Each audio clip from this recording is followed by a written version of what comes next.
నిర్ణయాలు కాబట్టి ఆనాడు కాంగ్రెస్ ప్రభుత్వమైనా యూపీఏ ప్రభుత్వమైనా ముందు చూపుతోటి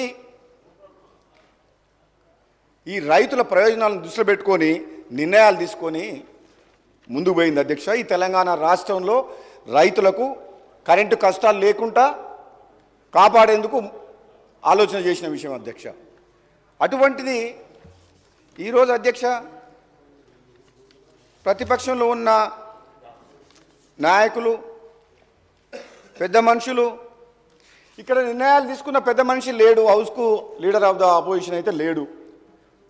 ముఖ్యమంత్రిగా నిర్ణయాలు తీసుకొని ఒక ఇంపార్టెంట్ సబ్జెక్టు మీద చర్చ నడిచినప్పుడు కనీసం లీడర్ ఆఫ్ ద ఆపోజిషన్ హౌస్లో ఉంటే ఆయన తీసుకున్న నిర్ణయం వల్ల జరిగిన నిర్వాహకం ఏ విధంగా జరిగింది, ప్రజలకు వినియోగదారులకు విద్యుత్ సంస్థలకు ఏ విధంగా నష్టం జరిగింది, ఈ నష్టాల ఊబిలోకి ఎందుకు నెట్టబయటపడ్డాయి ఈ విద్యుత్ సంస్థలు అనే విషయము మేము కొంచెం చెప్పుకునే అవకాశం ఆయన వినే అవకాశం ఉండేది అధ్యక్ష. మన దురదృష్టవశాత్తు ఏంటంటే మీసా నాయకులు అంటారు మీ నాయకుడు రాలేదంటే మీ స్థాయికి ఆయన అవసరం లేదు మేమే చాలని అంటుంటారు అధ్యక్ష. వీళ్ళ స్థాయి ఏందో 10 ఏళ్లల్లా కేసీఆర్ గారు ముఖ్యమంత్రిగా ఉన్నప్పుడు వీళ్ళ స్థాయి ఏంది, మంత్రులు ఎంపీలు అధికారుల మాట ఎవరైనా విన్నారా అధ్యక్ష? నో అపాయింట్మెంట్, ఒంటెద్దుపోకడా, నిజం ఉన్నట్టు అట్లా కాదు ఇట్లా అని చెప్పే అవకాశం వీళ్ళకి ఎవరికైనా ఇచ్చిండా అధ్యక్ష? ఆయన అంత దమ్ము ధైర్యం వీళ్ళకు లేదు, ఆయన వినేవాడు కూడా కాదు. అటువంటి పరిస్థితి ఉన్న మనిషి, పెద్ద మనిషి, లీడర్ ఆఫ్ ద ఆపోజిషను ఉండి కూడా సభకు రాకుండా ఒక ఇంపార్టెంట్ సబ్జెక్టుల మీద చర్చ నడిచినప్పుడు లేకుండా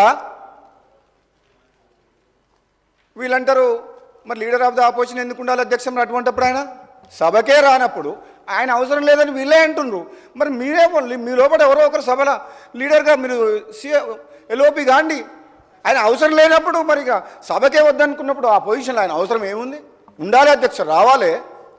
ఆయన చేసిన మంచి పనులుంటే ఈ కాంగ్రెస్ ప్రభుత్వం ఈరోజు రైతులు 2004లో ఆశీర్వదించినట్టు మళ్ళీ 2023లో కూడా రైతులు నమ్మకంతో కాంగ్రెస్ పార్టీ మళ్ళీ అధికారంలోకి వస్తే మాకు మా ప్రయోజనాలు మమ్మల్ని కాపాడుతారన్న నమ్మకంతో ఈరోజు రైతులు మాకు అధికారం ఇచ్చిండ్రు. అంటే రైతులకు కాంగ్రెస్ పార్టీ ప్రభుత్వం మీద, కాంగ్రెస్ పార్టీ మీద, రాహుల్ గాంధీ నాయకత్వం మీద, సోనియా గాంధీ గారి నాయకత్వం మీద అంత నమ్మకం ఉంది అధ్యక్ష.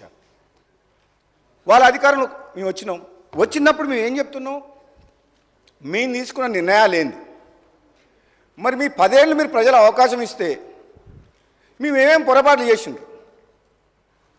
ఒకవేళ పొరపాట్లు చేసిన దాని మీద కూడా ముఖ్యమంత్రి గారు కూడా కమిషన్ ఏర్పాటు చేసిండ్రు. మళ్ళీ సుప్రీంకోర్టు ఇన్వాల్వ్ అయ్యి జడ్జిని కూడా కొత్త జడ్జిని అపాయింట్ చేయమన్నారు. ఎంక్వైరీలు చేస్తున్నాం.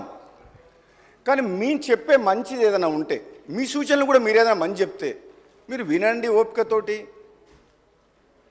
సమర్థించండి, సపోర్ట్ చేయండి. యాజ్ ఏ అపోజిషన్గా ప్రజలకు మేలు చేసే విషయంలో, కరెంటు విషయంలో, ఇటు విద్యుత్ అనేది డొమెస్టిక్ కావచ్చు, ఇండస్ట్రియల్ కావచ్చు, కమర్షియల్ కావచ్చు, అగ్రికల్చర్ కావచ్చు, 4 సెక్టార్లని కాపాడాల్సిన బాధ్యత ఈ ప్రభుత్వం మీద ఉంది.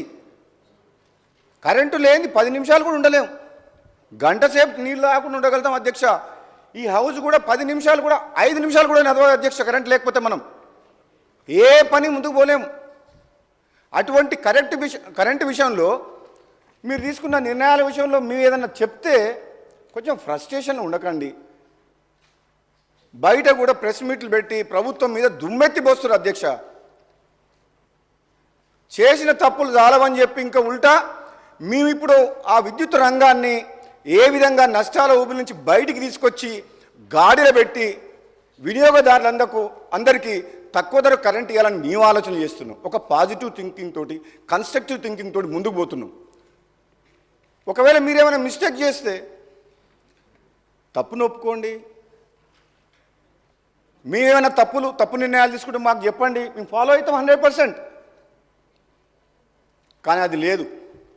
మరి ఎందుకంత ఫ్రస్ట్రేషను? ఆ ఫ్రస్ట్రేషన్లో ఉండి ఇంకా నష్టం చేయాలని చూస్తున్నారు.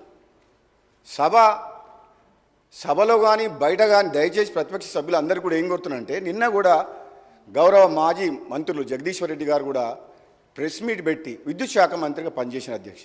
ఆయన అంటే గౌరవం ఉంది, సభ్యులు, సీనియర్ నాయకులు. కానీ ఇష్టం వచ్చినట్టు మాట్లాడడం ముఖ్యమంత్రి గారి మీద